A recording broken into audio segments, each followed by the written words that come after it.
Assalamualaikum warahmatullahi wabarakatuh. Seorang jamaah Gus Ikdam jadi babi ngepet saat pengajian dan ditangkap oleh jamaah lainnya. Ketegangan semakin memuncak ketika beberapa jamaah mencoba menangkapnya. Dengan doa-doa yang dibacakan oleh Gus Ikdam, babi itu akhirnya tak berdaya dan bergetar hebat hingga kembali ke wujud aslinya. Tak disangka dia adalah. Bagaimana kejadian menegangkan itu terjadi?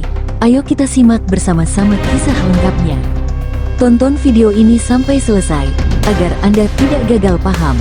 Dan tulis di kolom komentar, dari mana kota asal kalian. Pengajian Gus Ikdam malam itu berlangsung dengan penuh kekhusyukan. Ribuan jamaah berkumpul di halaman pesantren, duduk rapi dengan kitab suci di tangan. Angin malam berhembus sejuk, membawa harum dupa yang menyelimuti suasana spiritual. Lampu-lampu redup berpendar di sekitar panggung tempat Gus Ikdam duduk, menyampaikan tausiahnya dengan suara yang menenangkan. Namun, di tengah kekhusyukan itu, ada sesuatu yang tidak biasa. Beberapa jamaah mulai merasa ada keanehan yang mengganggu mereka. Aroma anyir yang menusuk hidung tiba-tiba tercium di antara mereka, membuat beberapa orang saling berpandangan dengan dahi berkerut. "Kok, baunya aneh ya?" bisik seorang jamaah kepada temannya. "Iya, bau pesing bercampur anyir." "Dari mana asalnya?" jawab temannya sambil menoleh ke kiri dan kanan. Tak lama, seorang santri muda bernama Fadli yang duduk di barisan tengah tiba-tiba merasakan sesuatu yang membuat bulu kuduknya meremang. Dari sudut matanya, ia melihat sesosok bayangan gelap bergerak di antara jamaah. Namun, setiap kali ia menoleh langsung ke arah bayangan itu, sosok tersebut menghilang begitu saja. Fadli menelan ludah, hatinya mulai gelisah. Ia mengikut sahabatnya, Rizal, yang sedang fokus mendengarkan ceramah. "Zal, kamu lihat nggak? Barusan ada bayangan hitam lewat." Rizal mengernyit. "Bayangan hitam? Mana?" Fadli menunjuk ke arah pohon besar di dekat pagar pesantren. "Tadi aku lihat sesuatu di situ, gerakannya aneh." Baru saja Rizal hendak menanggapi, tiba-tiba terdengar suara gaduh dari arah belakang. Beberapa jamaah wanita berteriak pelan, diikuti dengan suara-suara gemuruh dari jamaah laki-laki yang mulai berdiri mencari sumber kegaduhan. "Astagfirullah, itu apa?" teriak seorang jamaah. Mata semua orang langsung tertuju ke satu titik. Seekor babi berwarna hitam pekat dengan mata merah menyala berlari kecil di antara jamaah. Ukurannya lebih besar dari babi hutan biasa, dengan bulu kasar yang berdiri tegak dan aura yang terasa janggal. Beberapa orang spontan mencoba menangkapnya, namun babi itu lincah luar biasa. Dengan gesit, ia melompat dan berlari zigzag di antara kaki jamaah yang panik. Gus Ikdam yang masih duduk di atas panggung hanya tersenyum tipis, matanya tajam menatap babi tersebut. Ia mengangkat tangannya, memberi isyarat agar semua jamaah tetap tenang. "Jangan panik," ucapnya dengan suara lembut namun tegas. "Ini bukan babi biasa." Suasana seketika hening. Semua mata menatap Gus Ikdam, menunggu penjelasan lebih lanjut. Fadli dan Rizal yang tadi melihat bayangan aneh langsung saling berpandangan. Mereka sadar, malam ini ada sesuatu yang lebih besar daripada sekadar gangguan biasa. Di tengah kesunyian yang mencekam, babi itu tiba-tiba berhenti. Ia berdiri di tengah-tengah jamaah, matanya menatap langsung ke arah Gus Ikdam. Seolah ada komunikasi tak terlihat antara mereka berdua. Apa yang sebenarnya terjadi? Dan siapakah sosok di balik babi ngepet itu? Malam semakin larut, tapi suasana di pengajian Gus Ikdam justru semakin memanas. Para jamaah yang tadinya duduk dengan tenang kini berdiri dengan wajah tegang. Semua mata tertuju pada babi hitam besar yang berdiri di tengah kerumunan. Matanya merah menyala, bulunya kasar, dan gerak-geriknya penuh kewaspadaan. "Babi apa ini?" bisik seorang jamaah dengan suara gemetar. "Astagfirullah, ini bukan babi biasa," sahut yang lain. Beberapa jamaah laki-laki mulai bergerak mendekati babi itu. Niat mereka jelas, menangkap dan menghabisinya. Namun, sebelum mereka sempat bertindak, Gus Ikdam mengangkat tangannya. "Tenang," suaranya tetap lembut, tapi penuh wibawa. "Jangan bertindak gegabah. Ini bukan sekadar babi. Ada sesuatu di balik semua ini." Para jamaah yang tadinya siap menyerang langsung menghentikan langkah mereka. Semua menunggu apa yang akan dikatakan oleh Gus Ikdam. Babi hitam itu tampak gelisah. Ia bergerak ke kiri dan ke kanan, seolah mencari celah untuk kabur. Namun, lingkaran jamaah yang mengelilinginya terlalu rapat. Nafasnya terdengar berat, bulu-bulunya bergerak seperti berdiri. Tiba-tiba, seorang santri muda bernama Fadli berbisik kepada Rizal, sahabatnya. "Zal, aku merasa pernah melihat sesuatu yang mirip ini sebelumnya. Ini bukan babi biasa, ini babi ngipet." Rizal menoleh cepat. Babi ngipet, yang katanya manusia yang berubah jadi babi buat cari pesugihan. Fadli mengangguk pelan. "Aku yakin." Ketegangan makin meningkat. Para jamaah mulai membaca ayat-ayat suci, sementara babi itu semakin gelisah. Tubuhnya sedikit gemetar, matanya terus berpindah-pindah, seperti sedang mencari jalan keluar. Gus Ikdam maju beberapa langkah.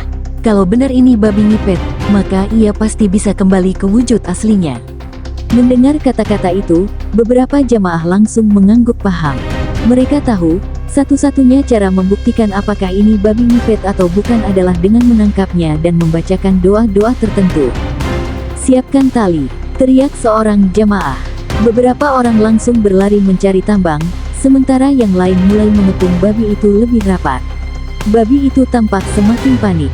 Ia mencoba melompat ke arah seorang jamaah, tapi orang itu dengan sigap menghindar. Tak lama, salah satu santri berhasil melemparkan tambang ke leher babi itu. Babi itu meronta, menggeliat dengan kekuatan luar biasa, tapi para jamaah beramai-ramai memegangi tali tersebut. Butuh 5 orang dewasa untuk bisa menahan tenaganya. Gus Ikdam mulai membaca ayat-ayat suci. Suaranya tenang tapi berwibawa.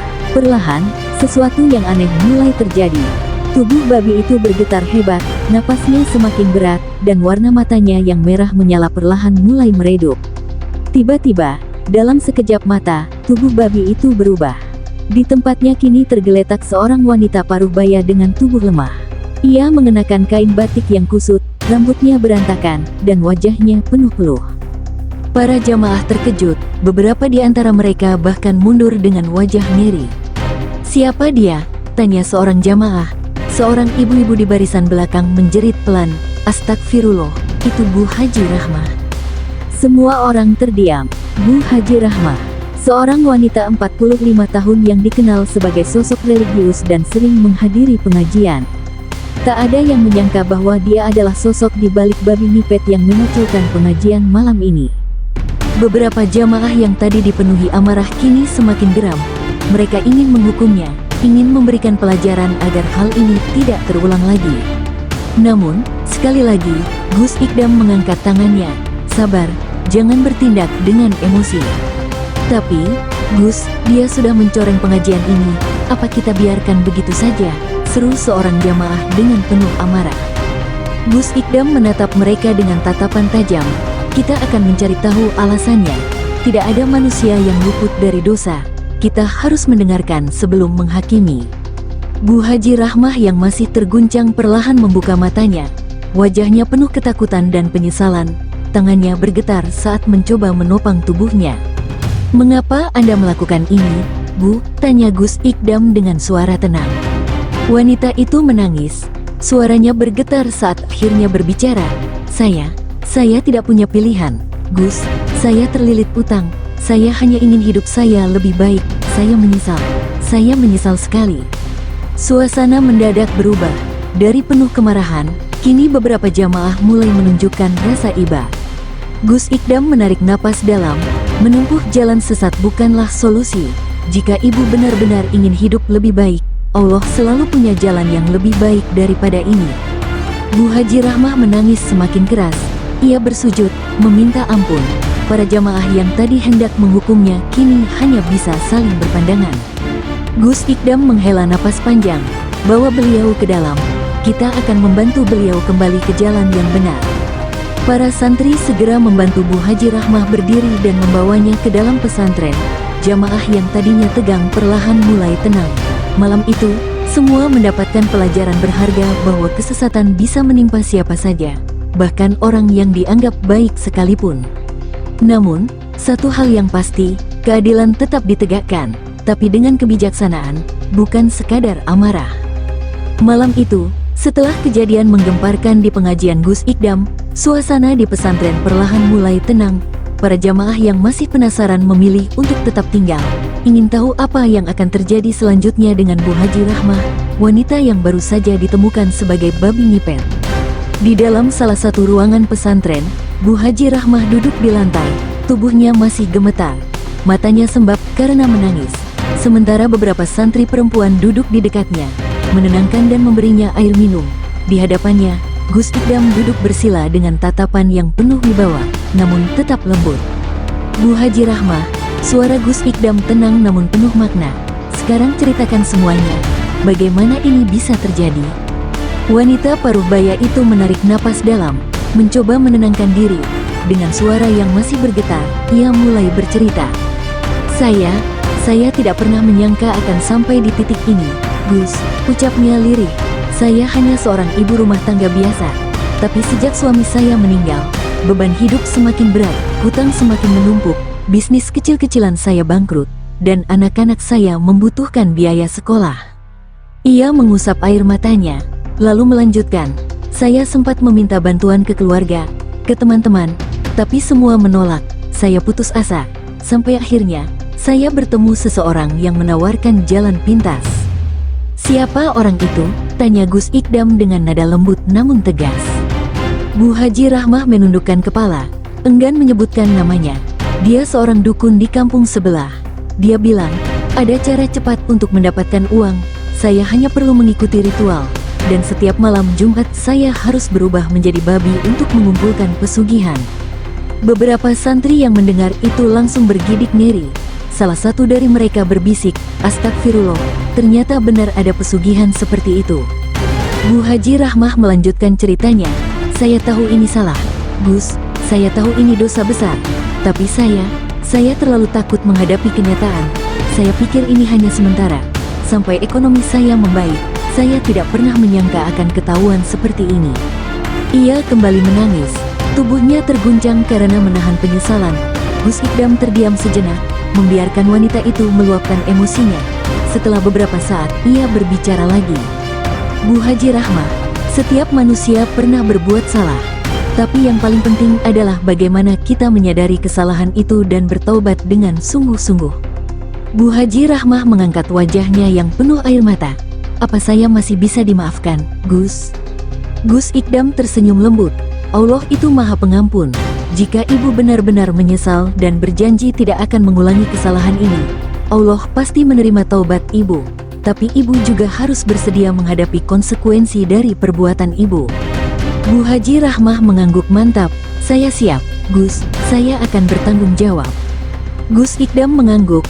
Baik, besok pagi, kita akan mengadakan doa bersama. Ibu harus melakukan ruqyah untuk membersihkan diri dari pengaruh sihir. Dan setelah itu, kita akan membantu ibu untuk memulai hidup baru. Bu Haji Rahmah terisak haru. Terima kasih, Gus, terima kasih banyak. Di luar ruangan, para jamaah yang mendengar kabar itu mulai membicarakan kejadian malam ini. Sebagian dari mereka masih marah, tetapi ada juga yang mulai tersentuh dengan penyesalan Bu Haji Rahmah. Keesokan harinya, Gus Ikdam mengumpulkan para santri dan jamaah untuk mengadakan doa bersama. Proses ruqyah dilakukan untuk membersihkan diri Bu Haji Rahmah dari pengaruh ilmu hitam. Ia menangis sepanjang proses itu, merasakan betapa beratnya beban yang selama ini ia tanggung. Setelah semuanya selesai, Bu Haji Rahmah memutuskan untuk meninggalkan kampungnya sementara waktu, pergi ke pesantren lain untuk belajar agama lebih dalam. Ia ingin menebus dosanya dan memulai kehidupan yang lebih baik. Para jamaah yang awalnya marah mulai melihatnya dengan iba. Mereka menyadari bahwa setiap manusia bisa tersesat, tapi yang paling penting adalah kesediaan untuk kembali ke jalan yang benar. Sebelum berangkat, Bu Haji Rahmah berpamitan kepada Gus Ikdam. Gus, terima kasih atas bimbingannya. Saya janji akan menjadi orang yang lebih baik. Gus Ikdam tersenyum. Semoga Allah selalu membimbing langkah ibu. Ingat, pintu taubat selalu terbuka bagi siapapun yang benar-benar ingin berubah. Malam itu, pengajian yang awalnya dipenuhi dengan ketegangan berakhir dengan pelajaran berharga. Kejadian ini menjadi peringatan bagi semua bahwa tidak ada jalan pintas untuk kekayaan, dan kesabaran dalam menghadapi cobaan adalah kunci keberkahan hidup. Dan bagi Bu Haji Rahmah, Malam itu menjadi titik balik yang akan mengubah hidupnya selamanya. Terima kasih telah menonton video ini sampai selesai. Semoga kita dapat mengambil kebaikan dari kisah ini.